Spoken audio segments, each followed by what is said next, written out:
So அந்த வரலாறு இருக்கும்போது அந்த இதெல்லாம் செஞ்சவங்க தான் அந்த வரலாறில் இடம்பெறாங்க ஆக்சுவலாக. ஆனால் சில பேர் சில விதமான மக்களுக்கு விரோதமான காரியங்கள், மக்களை பிளக்கிறது, பிளவு அரசியல், வலதுசார அரசியல்லாம் பண்ணி அந்த மாதிரியும் பேர் வாங்குறவங்களும் இருக்க தான் செய்கிறாங்க ஆக்சுவலாக. அது இன்னைக்கு இந்தியாவே திரும்பி பார்க்கக்கூடிய ஒரு தலைவராக இருக்கிறார் ஸ்டாலின். இன்னைக்கு அவர் ஏற்றி வைத்த இருமொழி தீபம் என்பது இன்று இந்தியா முழுவதும் சுடர்விட்டு பிரகாசிக்கிறது. உங்களுடைய அதிகாரம் பிடுங்கப்பட்டு விட்டது. நீங்கள் துணைவேந்தர் மாநாட்டை கூட்டுவதற்கு எந்த விதமான உரிமையும் உங்களுக்கு கிடையாது. அதை நீங்கள் கூட்டுவீர்கள் என்றால் அது பல்கலைக்கழக சட்டவிரோத பல்கலைக்கழகத்தோட விதிகளுக்கு விரோதமான ஒரு விஷயமாக இருக்கும். ஆனால் பாராளுமன்றத்தின் அதிகாரத்தை பிடுங்குற அளவுக்கு சுப்ரீம் கோர்ட்டுக்கு எப்படி உரிமை இருக்கிறதுன்னு கேட்குறாங்க. அப்போ நீங்கள் சட்டமன்றத்தின் உரிமையை பறிப்பதற்கு கவர்னருக்கு அதிகாரம் இருக்கிறதா?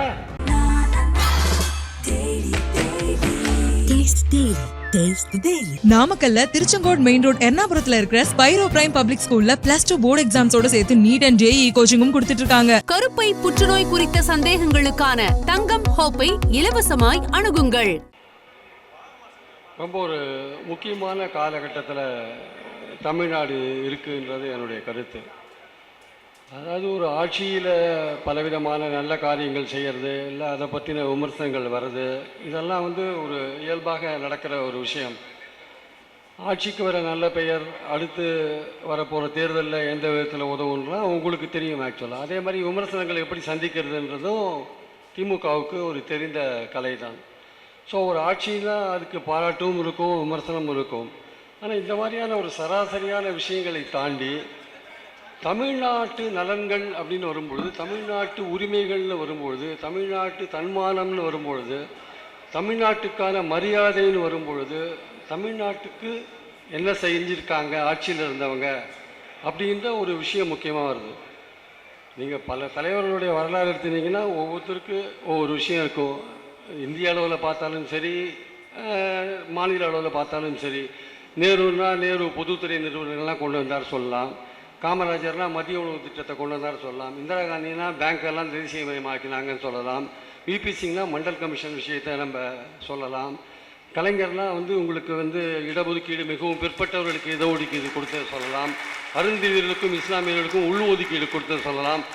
தமிழை செம்மொழி ஆக்கினதை சொல்லலாம். இந்த மாதிரி ஒவ்வொரு தலைவர்களுக்கும் ஒரு பேக்ரவுண்டில் ஒரு வரலாறு இருக்குது.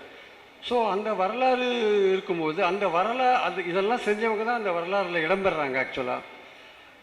ஆனால் சில பேர் சில விதமான மக்களுக்கு விரோதமான காரியங்கள், மக்களை பிளக்கிறது, பிளவு அரசியல், வலதுசார அரசியல்லாம் பண்ணி அந்த மாதிரியும் பேர் வாங்குறவங்களும் இருக்க தான் செய்கிறாங்க ஆக்சுவலாக.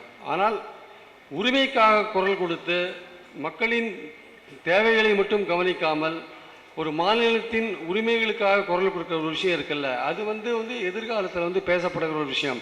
அண்ணா அவர்கள் இருமொழி கொள்கையை அன்று கொண்டு வந்தார். அது இன்னைக்கு வரையும் ஒரு பேசப்படுகிற ஒரு விஷயமாக, இந்தியாவுக்கு விழிப்புணர்வு கொடுக்கக்கூடிய ஒரு விஷயமாக இருக்கிறத நம்ம பார்க்குறோம். அண்ணா தமிழ்நாடு என்ற பெயர் வைத்தார். அந்த விஷயத்தை யாரும் மறக்க முடியாது. அண்ணா சுயமரியாதை திருமணங்களை சட்டபூர்வமாக்கினார். இது அண்ணாவுடைய சிறப்பு அது ஆக்சுவலாக. அப்போ ஒவ்வொருத்தருக்கும் திமுக வரலாறுல ஒவ்வொருத்தருக்கும் பார்த்தீங்கன்னா அண்ணாவுக்கு ஒரு சிறப்பு இருக்குது, கலைஞருக்கு ஒரு சிறப்பு இருக்குது. இப்போ அடுத்த கட்டமாக திமுகவுக்கு ஒரு சிறப்பு கொண்டு சேர்த்திருப்பவர் முதலமைச்சர் மு க ஸ்டாலின். அதாவது இன்னைக்கு இந்தியாவே திரும்பி பார்க்கக்கூடிய ஒரு தலைவராக இருக்கிறார் ஸ்டாலின். வரலாற்றில் பொன்னெழுத்துக்களால் பொறிக்கக்கூடியவர் அப்படின்னு பல தலைவர்களை பற்றி பேசுவாங்க.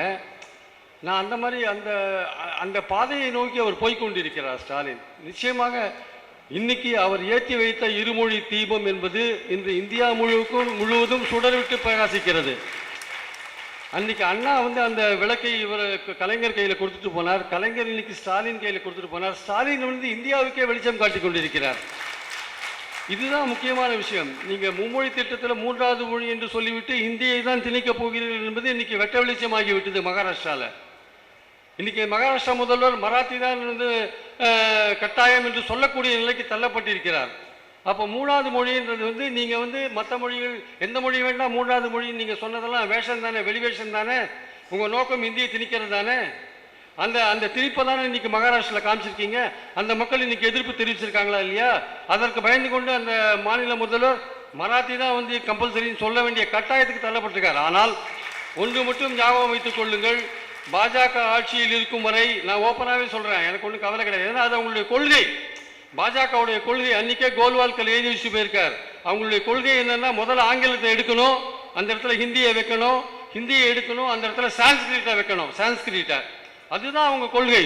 அதை நோக்கி தான் அவர்கள் நடைபோடுவார்கள். சான்ஸ்கிரிட்டுக்கு அதிக பணம் ஒதுக்கிட்டாங்க, தமிழுக்கு கம்மியாக ஒதுக்கிட்டாங்கன்னா இதெல்லாம் நடக்க தான் செய்யும்.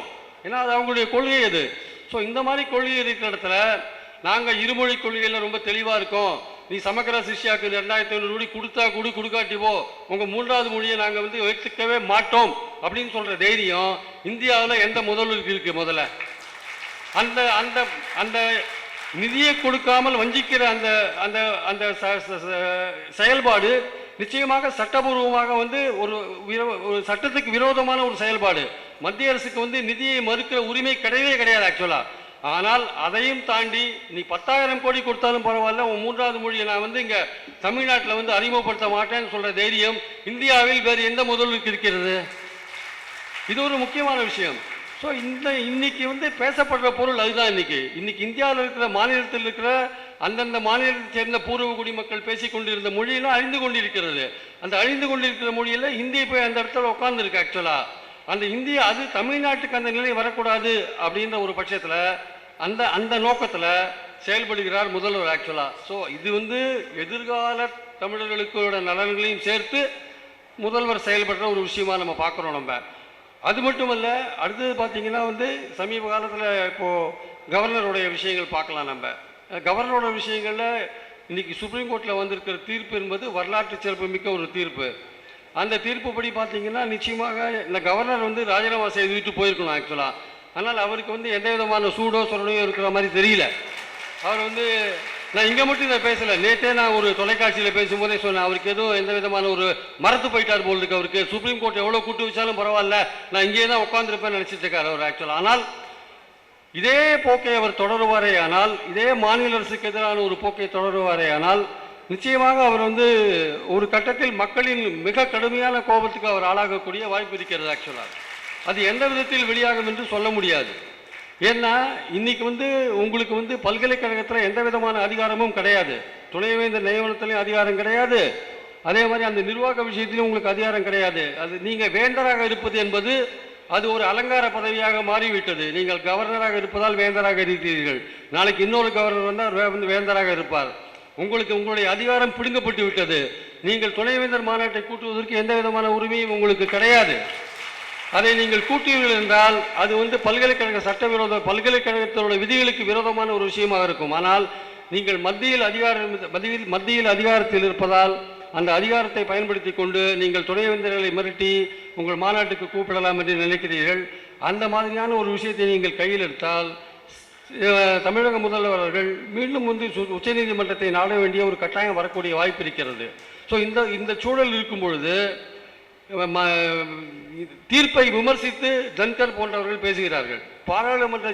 பாராளுமன்றத்தின் அதிகாரத்தை பிடுங்குற அளவுக்கு சுப்ரீம் கோர்ட்டுக்கு எப்படி உரிமை இருக்கிறதுன்னு கேட்குறாங்க. ஓகே, பாராளுமன்றத்தோட அதிகாரத்தை பிடுங்குற அளவுக்கு சுப்ரீம் கோர்ட்டுக்கு உரிமை இல்லை தான். ஆனால் அப்போ நீங்கள் சட்டமன்றத்தின் உரிமையை பறிப்பதற்கு கவர்னருக்கு அதிகாரம் இருக்கிறதா? ரெண்டுமே மக்களால் தேர்ந்தெடுக்கப்பட்ட ஒரு அமைப்பு தானே. பாராளுமன்றத்திலும் மக்கள் பிரதிநிதி இருக்கிறார்கள், சட்டமன்றத்திலும் மக்கள் பிரதிநிதி இருக்கிறார்கள். சட்டமன்றம் நிறைவேற்றிய தீர்மானத்தை கவர்னர் வாங்கி போட்டு வச்சுட்டு மாதக்கணக்கில் போட்டு வச்சுக்கிறதுக்கு அவருக்கு என்ன உரிமை இருக்குது? அவருக்கு நீங்கள் விதிப்படி நடந்து கொள்ளவில்லை. கவர்னரோ ஜனாதிபதியோ நீங்கள் அரசியல் சட்ட விதிப்படி நீங்கள் நடந்து கொள்ளவில்லை. நீங்கள் அரசியல் சட்ட விதிப்படி நடந்து கொள்ளாமல் இருக்கும்போது எங்களுக்கு சுப்ரீம் கோர்ட்டை நாடுவதை தவிர வேறு வழி கிடையாது. சுப்ரீம் கோர்ட்டை நாடும் போது அவர்கள் நீங்கள் ஒழுங்காக செயல்படாததால் தான் சுப்ரீம் கோர்ட்டின் தீர்ப்பை கொடுக்க வேண்டிய கட்டாயத்துக்கு வந்தது. உங்களுக்கு காலக்கெடுவை நிர்ணயிக்க வேண்டிய கட்டாயத்துக்கு வந்தது ஆக்சுவலாக. அப்படி இருக்கும்பொழுது நீங்கள் சுப்ரீம் கோர்ட்டை விமர்சிப்பதற்கு உங்களுக்கு என்ன தகுதி இருக்கிறது? முதல்ல நீங்கள் சுப்ரீம் கோர்ட்டை என்றைக்கு நீங்கள் மதித்தீர்கள்? நீங்கள் டெல்லி கவர்மெண்ட் விஷயத்தில் அதிகாரிகளை டிரான்ஸ்ஃபர் பண்ணுறதுக்கான பவர்ஸ் அரசுக்கு தான் இருக்கிறது என்று சுப்ரீம் கோர்ட் தீர்ப்பு கொடுத்த போது மறுநாளே இல்லை லெப்டினன்ட் கவர்னருக்கு தான் அதிகாரம் இருக்கிறது என்று நீங்கள் ஆர்டினன்ஸ் போட்டவர் தானே மோடி அரசு. அது வந்து எப்படி சரியாகும்? தேர்தல் கமிஷன் செலெக்ஷன்ஸில் வந்து அந்த பேனலில் வந்து சுப்ரீம் கோர்ட் நீதிபதி ஒருத்தர் இருக்கணும்னு சொன்ன போது நீங்கள் அதையும் மாற்றி இல்லை ஒரு மந்திரி இருந்தால் போகிறோன்னு ஆர்டினன்ஸ் போட்ட அரசு தானே உங்கள் அரசு. நீங்கள் என்றைக்குமே சுப்ரீம் கோர்ட்டை நீங்கள் மதித்தது கிடையாது. உங்களுக்கு இன்றைக்கு வந்திருக்கிற தீர்ப்பு உங்களுக்கு ரொம்ப உறுத்தலான ஒரு விஷயமா இருக்கு. ஜனாதிபதிக்கு காலக்கெடுவை நிர்ணயித்து விட்டார்கள். ஒரு மசோதாவை நீங்கள் வாங்கி இன்டெஃபினிட்டாக நீங்கள் போட முடியாது அப்படின்னு காலக்கெடுவை நிர்ணயித்தார்கள். இதில் இன்னொரு முக்கியமான விஷயம் இருக்குது. அந்த தீர்ப்பை படித்தா உங்களுக்கு தெரியும். நான் சொல்ல வேண்டிய கட்டாயத்துக்கு இருக்கேன். ஏன்னா நீங்கள் தெரிஞ்சுக்கிறது பெட்டர். 2016 வந்து இந்த அமித்ஷாவோட டிபார்ட்மெண்ட் இருக்குல்ல, ஹோம் டிபார்ட்மெண்ட், அவங்க ஒரு சர்க்குலர் இஷ்யூ பண்ணுறாங்க. என்ன சர்க்குலர் இஷ்யூ பண்ணுறாங்க? கவர்னர்களோ ஜனாதிபதியோ மசோதாக்களை வந்து ரொம்ப நாள் ஆஸ் சூன் ஆஸ் பாசிபிள்னு அதில் இருக்குது, அரசியல் சட்டத்தில் இருக்குது. அதை வச்சு அந்த வார்த்தை இருந்தால் கூட அவங்க வந்து இஷ்டத்துக்கு மாத கணக்கில் வச்சுருந்தாங்க. அது மாதிரிலாம் வச்சுக்கூடாதுன்னு மினிஸ்ட்ரி ஆஃப் ஹோம் அஃபேர்ஸே ஒரு சர்க்குலர் இஷ்யூ பண்ணியிருக்காங்க.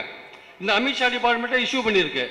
அதை தான் வந்து சட்டத்தில் தீர்ப்பில் கோட் பண்ணுறாங்க. இந்த மாதிரி ஒரு இன்ஸ்ட்ரக்ஷன் நீங்களே இஷ்யூ பண்ணிவிட்டு நீங்கள் நியமிக்கப்பட்ட கவர்னர் வந்து மசோதாவை வாங்கி அரசியல் சட்டப்படி 200 படி நடக்கலைன்னா அது எந்த விதத்தில் சரி, இல்லை ஜனாதிபதி வந்து விதிப்படி நடக்கலைன்னா அது எந்த விதத்தில் சரி அப்படின்னு அவங்க கேட்குறாங்க. ஸோ நீங்கள் தான் வந்து முதல்ல அந்த மாதிரி இன்ஸ்ட்ரக்ஷன்லாம் கொடுத்துருக்கீங்க உங்கள் கவர்னருக்கு.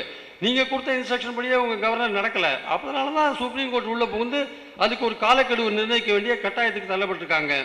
இந்த தீர்ப்பை வாங்குவதற்கு, இந்த வரலாற்று சிறப்புமிக்க இந்த தீர்ப்பை வந்து ஒரு சட்ட போராட்டம் நடத்தி இந்த தீர்ப்பை வாங்குவதற்கு முக்கியமாக மூல காரணமாக இருந்தவர் நமது முதல்வர் மு.க. ஸ்டாலின் அவர்கள்.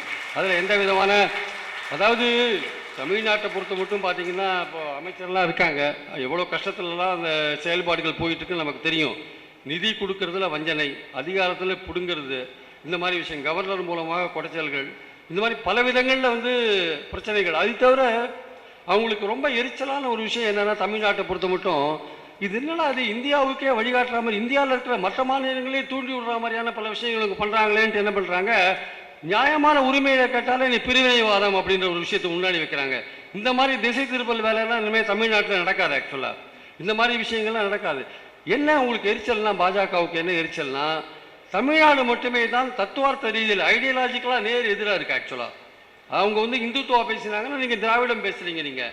அதனால் இந்த இவங்களுக்கு வந்து என்னென்னா, இந்த திராவிட அரசியல் அப்படின்றது வந்து அவங்களுக்கு ஒரு கசப்பான ஒரு மருந்தாக இருக்குது. இது எப்படின்னா இந்த திராவிட அரசியலை நம்ம வந்து ஒழிக்கிறதுன்ற ஒரு விஷயத்துல இறங்கியிருக்காங்க. அதுக்கு நம்ம உள்ளூர் இருக்கிற சில பேர் அவங்க கூட சேர்ந்துருக்காங்க வச்சுக்கோங்களேன். கலைஞர் காலத்துலலாம் வந்து வலதுசாரி அரசியலோ பாஜக அரசியலோ இவ்வளோ ஓரளவுக்கு செல்வாக்கு பெற்றதாகவோ இல்லை மத்தியில் அதிகாரத்திலோ இல்லை. அதனால் அவங்கள கலைஞர் போன்றவர்கள் ஒரு நாத்திக பிரச்சாரம் செய்யும் போதோ இல்லை விமர்சனங்கள் வைக்கும் பொழுதோ அந்த அளவுக்கு பெரிய அளவுக்குலாம் எதிர்ப்புகள் வரல. ஆனால் இன்றைக்கி அப்படி கிடையாது. இன்றைக்கி வந்து நீங்கள் என்ன பேசுகிறீங்கன்னு வாட்ச் பண்ணிகிட்டே இருக்காங்க. அமைச்சர் வந்து வாழைப்பழ தோல்னு சொன்னால் கூட அதுக்கு கூட ஒரு விமர்சனம் வரும். சனாதனை வந்து வாழைப்பழ தோல்னு சொல்லிட்டாரு, அதுக்கு ஒரு விமர்சனம் வரும். ஆனால் சனாதன வாழைப்பழ தோல் தான், சனாதனத்தை தூக்கி போட்டுடணும் தோலை, அது மாதிரி தூக்கி போட வேண்டியது தான். அது கரெக்டாக தான் சொல்லியிருக்காரு. சனாதனத்தை தூக்கி போட விடணும், தோலை நம்ம சாப்பிட்றோமா, சனாதனத்தை தூக்கி போட வேண்டிய நிலையில தான் நம்ம இருக்கோம். கரெக்டான உதாரணத்தை சொன்னார். நான் படித்தோன்னா ரொம்ப சந்தோஷப்பட்டேன் ஆக்சுவலாக. ஸோ இன்றைக்கி வந்து பாஜகவுக்கு நேர் எதிரான ஒரு ஐடியாலஜி மட்டும் இல்லை, இந்தியாவுக்கே மாநில சுயாட்சி, மாநிலங்களின் உரிமை போன்ற விஷயங்களில் முன்னுக்கு எடுக்கிறது. சராசரி ஆட்சியில் இருக்கிற சாதனைகள் அல்லது குறைகள் இதெல்லாம் விடுங்க சார். இதெல்லாம் விட்டுட்டு நீங்கள் வந்து ஓவராலாக இன்னும் கொஞ்சம் மேல் லெவலில் போய் பாருங்கள். எதிர்கால தமிழ்நாடு எப்படி இருக்கணும், இங்கே இருக்கிறவங்களோட மொழி உரிமை எப்படி இருக்கணும், இங்கே இருக்கிறவங்களோட மற்ற அரசியல் உரிமை எப்படி இருக்கணும், அந்த மாதிரி விஷயங்கள்லாம் நீங்கள் பார்க்கும்போது இன்னைக்கு முதல்வர் மு.க. ஸ்டாலின் எடுக்கிற இந்த நடவடிக்கைகள் நிச்சயமாக அடுத்த 50 வருட காலத்துக்கு தமிழ்நாட்டை முன்னணியில் கொண்டு நிறுத்தும் என்பதில் எந்த விதமான சந்தேகமும் கிடையாது. ஆனால் அவருக்கு முன்னால் இருக்கிற சாதனைகள் அதிகம். கலைஞரோ அண்ணா அவர்களோ சந்திக்காத பெரிய சோதனைகளை முதல்வர் ஸ்டாலின் அவர்கள் சந்தித்து கொண்டிருக்கிறார். ஏன்னா ஐடியாலஜிக்கலாக பேட்டில் வந்து ஐடியாலஜிக்கல் பேட்டிலாக போயிட்டு இருக்கு. மத்தியில் ஆட்சியில் வந்து பவர்ஃபுல்லாக ஒருத்தர் உட்காந்துருக்காங்க. அப்படி இருக்கும்போது முந்தி மாதிரி சுலபமாக வந்து எந்த விஷயத்தையும் நம்ம ஒரு விஷயத்தை சொல்கிறோம்னா அதுக்கு எதிர்வினைகள் ரொம்ப ஜாஸ்தியாக வருது. அப்போது ரொம்ப கேர்ஃபுல்லாகவும் டீல் பண்ண வேண்டியதாக இருக்குது, அதே சமயம் புத்திசாலித்தனமாகவும் டீல் பண்ண வேண்டியதாக இருக்குது. அதே சமயம் எதிரியோட பலத்தை அறிஞ்சு, திருக்குறளில் சொன்ன மாதிரி எதிரியோட பலத்தை அறிஞ்சு நீங்கள் டீல் பண்ண வேண்டியதாக இருக்குது. இது எல்லாமே ஒன்றா மிக்ஸ் பண்ணி ஒரு காம்போவாக செயல்பட்டு கொண்டிருக்கிறார் முதல்வர் மு.க. ஸ்டாலின் அவர்கள். ஸோ அவர் வந்து இன்னும் சிறப்பாக செயல்பட்டு இன்னும் தமிழ்நாட்டுக்கு பலவிதமான உரிமைகளை பெற்றுத்தந்து தமிழ் மக்களை சன்மானத்தோடு வாழ வழிவகை செய்வார் என்று ஒரு நம்பிக்கையுடன் நான் விடைபெறுகிறேன். நன்றி, வணக்கம்.